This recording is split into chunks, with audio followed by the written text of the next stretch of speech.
Hello everyone, welcome, happy Valentine's Day. If you're anything like me, you're going to be spending this Valentine's Day the way that you've spent every other Valentine's Day in your life. Alone. However, this year, I decided that I would do something fun for you all, for anyone who's like me, who might be spending this day alone and wants something entertaining to do, wants something to watch. So I thought it would be fun to combine two of my favorite things, romance and judging things. So today we're going to be tier ranking every single romance book I've ever read. I love tier ranking videos. I've made quite a few of them. There are many more I would like to make, and this is one I've been wanting to make for some time, so I thought today would be perfect. So let's take a look at my tiers. Here we have my 6 tiers. I named them myself as per usual. I like getting creative with the tier names. I think it's more fun than just rating them like S through F or whatever. So we start off with my top tier. This is the God tier, and this one is When Will It Be My Turn? These are the best romance books I've ever read. These are the ones where I wish I could live out that romance in the book, so they are my absolute favorite ones. Next we have This Is Why I'm Single. These are books that I also really loved. I thought they were great. They set the expectations too high for romance. The standards are too high, hence why I'm single. You can argue that there are other reasons why I'm single, but I would like to argue that fictional romances are sometimes better. Next we have kind of like my middle tier of books I still enjoyed but aren't necessarily my favorite ones. This one is Love Actually Is All Around, obviously a reference to the movie Love Actually, and I think it's a TikTok sound now. I really enjoyed some of these and I would definitely recommend them. They're just not my personal favorite books. Next we have Expectation versus Reality. These are books that I wish I liked a little bit more. There are things about them I enjoy. I can understand why some people would like them, but I personally didn't really love them, and I was expecting more than what we really got. Next we have This Is Why I'm Single 2.0. Note, this is very different from the original This Is Why I'm Single tier, hence the use of the gritted teeth emoji. These are books that remind me why I choose to stay single, why I stay off the apps, why I don't want to talk to anybody. The romance was not my cup of tea, I wasn't into it. This is why I would want to stay single. And finally we have the very last tier, Right to Jail. Again, a reference to a TikTok sound. This tier speaks for itself. Right to Jail. It was so bad, send it right to jail. I don't want it. I'm not interested. The worst romance I've read. So those are the tiers, but quickly before we get into ranking everything, I do want to clarify something because I know it's going to come up and I know people are going to ask me, where are these books? Why aren't they on the list? I did not include 5 out of the 6 Colleen Hoover books I've read because I don't consider her books romance, and I'm not going to promote them as romance books. I'm not going to talk about them like they're romance books because they're not romance books. There are certain books over others that I would definitely consider more along the lines of romance, and ones that are absolutely not romance, like It Ends With Us. But because I've talked about these books already in recent videos, and because I've said multiple times that her books just center abusive, toxic relationships and romanticize them, I don't consider the majority of her books romance books. So that's why they're not on this list. I have one Colleen Hoover book on this list because I do consider that one to be a romance book, but I'm sure you can make a very well-educated guess where I would put every single one of the books. On this tier list, I think you know where they would go. So I don't need to reiterate it for you. Anyway, just wanted to make that clear because I know people are gonna be like, where are they? I don't consider them romance. They don't go on the romance list. I also do want to say I didn't include any of Taylor Jenkins Reid's books on this list. I don't really consider like Daisy Jones and Evelyn Hugo to be romance. They're more like lit fic. And also I didn't include her entire backlist either, even though I've read all of those, because to be honest, 1, I don't remember the majority of what happens in a lot of them, and 2, they are also more along the lines of lit fic. It's a little different. I'm kind of really mostly ranking rom-coms, historical romance, and like a couple books that are a little bit more in the lit ficky genre, but still books that are more widely considered a part of just the romance genre. So yeah, that's why I didn't include those. And again, I don't remember the majority of what happens in most of them. So without those books, I have a total of, I believe, 17 romance books. I'm looking at this now and my entire list got rearranged somehow, and I had ordered them all properly, and now I have to go fix it. Okay, that's a little better. Anyway, let's finally get into ranking all of these books. I'm really excited. I have no idea where I'm gonna put most things. I'm pretty sure I only know what will go in my very bottom tier and like one book that will go in my top tier. I don't know if there will be another one, but we'll see. Okay, first up we have Red, White, and Royal Blue. This was the first or second true romance book I'd ever really read. Up until this point, I don't think I'd ever really read much of anything that was just a true romance, a classic rom-com rom-com, anything like that. So this was my first experience kind of like diving into the genre at all, and I did not have high expectations, even though this book was so hyped. I read it like a year or so after it came out, I think, but I surprisingly really enjoyed it. I really loved this book.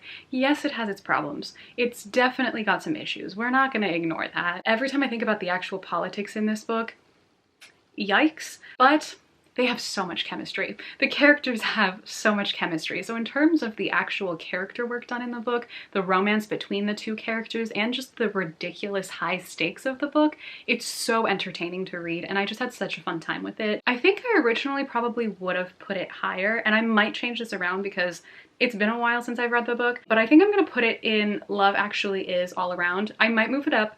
We'll see. Depends on what else I put in the same tier. But for now, this is where it's going to go because I really did love this book and it's just so much fun. Okay, next we have One Last Stop by Casey McQuiston. This one I'm going to put in expectations versus reality because this did not live up to my expectations. First of all, I did not understand that this book was kind of paranormal, like there's a ghost involved. I didn't realize there'd be that element to the story, which is not a bad thing. I actually like things like that. But I think because it took me kind of by surprise, I just went into the book expecting a little something different. And I was also ultimately let down by the characters. I didn't really find them memorable. I didn't really care about the relationship between the main two characters, and I didn't care about any of the side characters either. So I was just really disappointed in this one. I understand why people would enjoy it. I don't think it's a bad book necessarily. I just don't really think it's for me. Okay, next up we have Josh and Hazel's Guide to Not Dating by Christina Lauren. This is actually, I think, the first romance book I ever read technically. And I remember not liking this. I don't even remember what I rated it, either 2 or 3 stars, but I don't remember a thing that happened in it. I just remember them going to some like rooftop party or something. And maybe one of them is a dentist. Don't ask me, I have no clue. I probably shouldn't have included this book on the list at all because, like I said, I don't remember what happens. I think I'm gonna put this in expectation versus reality because, again, I really don't remember much of what happened in it, but I do remember it not being very memorable. So that's why it's gonna go there. Okay, next up we have the classic, The Love Hypothesis. Yeah, I've said it many times. I'm not a fan of Raylo fanfiction. I'm also not a fan of the she's tiny and he's gigantic trope. That's all there is in this book. Raylo fanfiction and the tiny giant trope. That's it. So that's why I'm single. I was not into Adam as a character. I didn't care. I did not like the main girl either. I don't remember what her name is. Actually, was his name Adam? Did she literally name him after Adam Driver? I'm pretty sure she did. I'm pretty sure that his name was actually Adam. Oh God. Okay, next we have Get a Life, Chloe Brown. This one I did enjoy. It just wasn't my absolute favorite book. I think I'm gonna put this in Love Actually Is all around. I think this is genuinely a very good romance book. I just read it last in my first romance video where I'd read a ton of romance books that I didn't like at all. So then I was burnt out from romance. So I feel like I'd need to read it again to know if I really loved it or if it's just still more of like a middle tier book for me. But I definitely enjoyed it and I would recommend it if you're really into romance. I think that it's well written. The characters were interesting. I thought the dialogue was funny and witty, and I enjoyed that there was representation in the book for chronic illness as well as a fat main character. And yeah, I just thought overall it was genuinely just a fun romance. So not my personal favorite, but for someone who's looking to read romance, I would recommend it. Hang on, I need to move a couple of things around because I meant to order these kind of based off of like genre a little bit and author as well, and so they're out of order. Okay. Anyway, now that we're back in order, we have Delilah Green Doesn't Care. This one is another one that I feel like did not live up to my expectations. I wanted a little bit more out of it, but I unfortunately just felt a bit let down. The characters, again, I did not really connect to. I felt like they were a bit underdeveloped. It was just like missing a little bit of something, but it's definitely not bad either. I think I'm gonna put this in expectation versus reality, but I'm gonna put it first, actually, if it lets me. Okay. There we go. Because I do think it's better than One Last Stop, and it's better than Josh and Hazel's Guide to Not Dating, but it's not quite on par with Get a Life, Chloe Brown, or Red, White, and Royal Blue, which honestly, now that I'm looking at this, I think I have to move Red, White, and Royal Blue up to This Is Why I'm Single, but I don't know, because like, no, I think I do. I think I'm gonna put it there. Yeah, we're gonna put it there for now. We'll see. Again, I might change things around. I always get really indecisive when I do these. Okay, next we have The Spanish Love Deception. Yay! Moving on. I do think that that is the worst romance book I've read. Well, there's another one that is actually worse. Okay, next up we have my favorite romance book I have ever read, The Charm Offensive. Oh, it's so good. The only book I've ever read that has made me care about a billionaire. I just love this story. This was such a refreshing rom-com. It was so entertaining. It was high stakes and fun. It was romantic. There was so much chemistry between the characters, and it was really well written. It was funny, and I cared about the side characters as well. Everything about this story I felt was pure rom-com perfection. I would love to see this as a movie, but I feel like they'd probably destroy it. But if someone did it well, if they adapted it well, oh my god, I'd eat that up. Truly just god tier romance in my opinion. If you want something cute, heartfelt, that's still emotional, that also delves into more serious topics like mental health, highly recommend this one. Just truly the best. I love it. Chef's kiss. I would do anything for The Charm Offensive.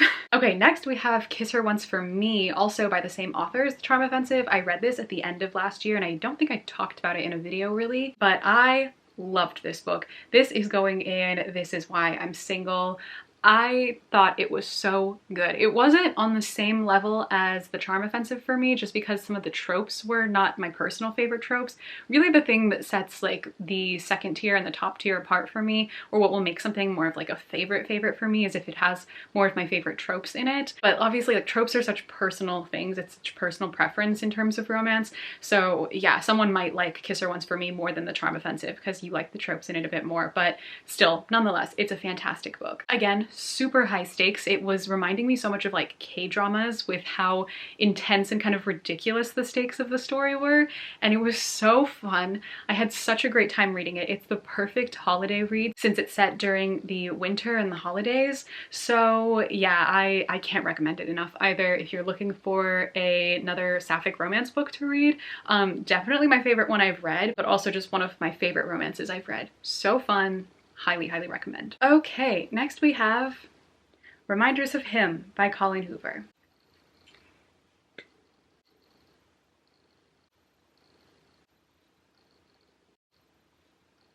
Yeah, this is truly the only Colleen Hoover book I've read that I consider to be an actual romance book. It is the only one with a true romance plot and setup that is not just about trauma as like the central theme of the story and romanticizing that trauma. Not that trauma can't have a place in a romance novel, it absolutely can, but when you start to romanticize it as if it's the ideal, and if you start to exploit it, which I would argue this book kind of does to some degree as well, that's just different than including those things in your novel. Depicting something is not the same thing as endorsing it, but endorsing it is endorsing it, and I would argue that a lot of her books just endorse horrible relationship dynamics. That's why that one's going there. Anyway, I'm no longer in my ranting about Colleen Hoover era, so we're moving on from that. Okay, next up we have 7 Days in June. I wanted to put these two next to each other so that I could compare a couple of things. Not that you could ever compare Reminders of Him to anything written by Tia Williams, because truly the level of skill in writing is incomparable. But 7 Days in June is a romance book that has trauma as a very central theme and central point of the story. However, this book does a beautiful job of handling that. You don't leave the book feeling like the whole thing was just using this trauma to get these two characters together as a plot device. It genuinely felt like a part of their characters because there's genuine character work done there, and it's just such a beautiful book. Truly one of the best written romance books I think I've ever read. I loved so many of the lines. This easily goes in This Is Why I'm Single. I loved this book. So good. If you're looking for a more intense, a little bit more along the lines of lit fic kind of romance book that's more centered on these characters kind of healing through their pain, I think if you like Emily Henry too, you would probably also like this book as well.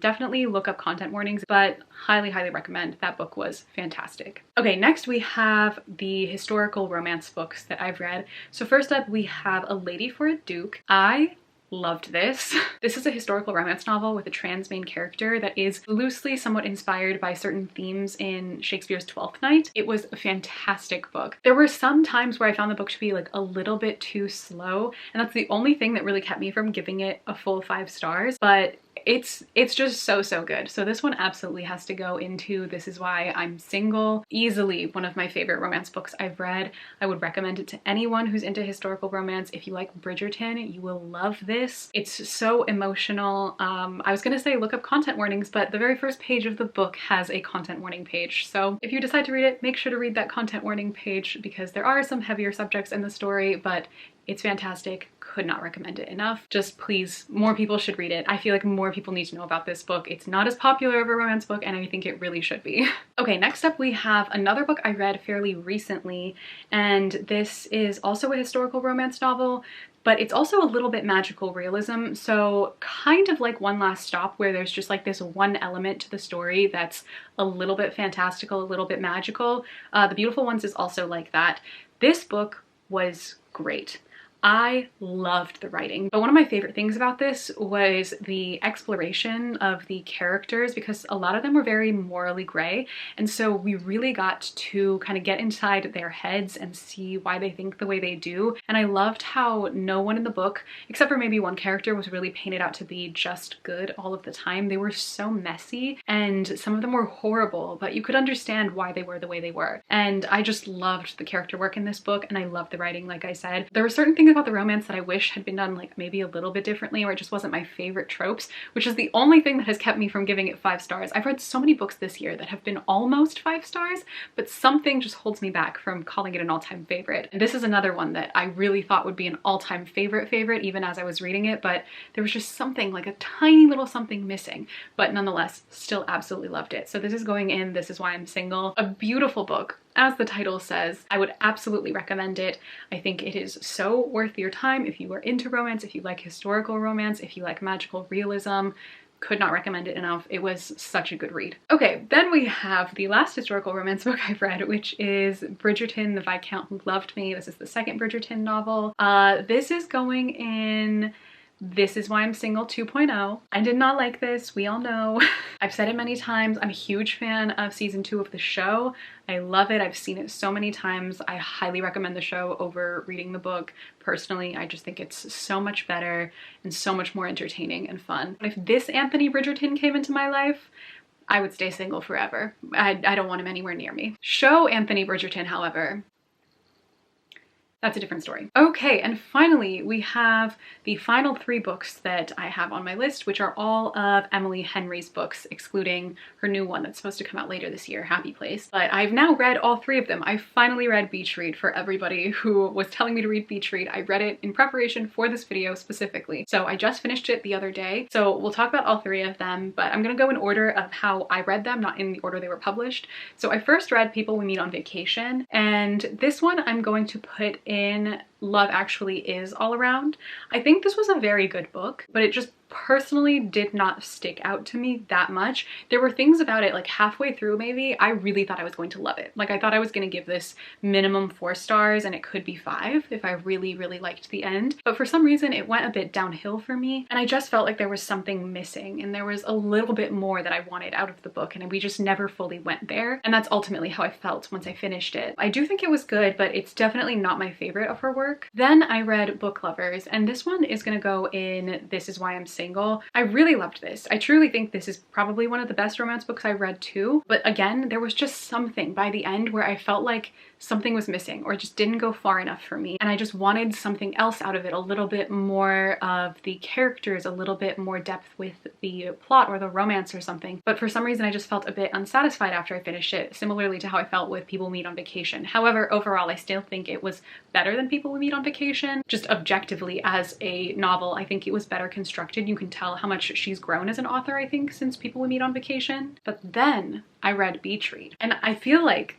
this is going to shock some of you, and then some of you are going to be completely unsurprised. I loved Beach Read. I rated it similarly to how I rated Book Lovers because I think in my head they are kind of on par with each other. But as I've sat with it, something about Beach Read really touched me. It really spoke to me. For some reason, I really connected with this story. I really connected with these characters. I felt like there was just that thing that I felt was missing from book lovers and people who meet on vacation. I feel like Emily Henry put it all into Beach Read. I feel like her heart and soul was in Beach Read, and I could feel that it was, and I think that's why it felt so much more emotional to me. That's also in part because the story itself is a little bit more emotional. The stakes are a little bit higher, so maybe that's why I enjoyed it more. The stakes just weren't high enough in the other two for me, and some people might prefer that. They might prefer something a bit more lighthearted like Book Lovers or People Meet on Vacation, but for me, Beach Read was it. That is the Emily Henry book. I don't like the book as much as I like The Charm Offensive. I don't think it's technically on the same level. I would give it like 4.75 stars, like almost 5 stars.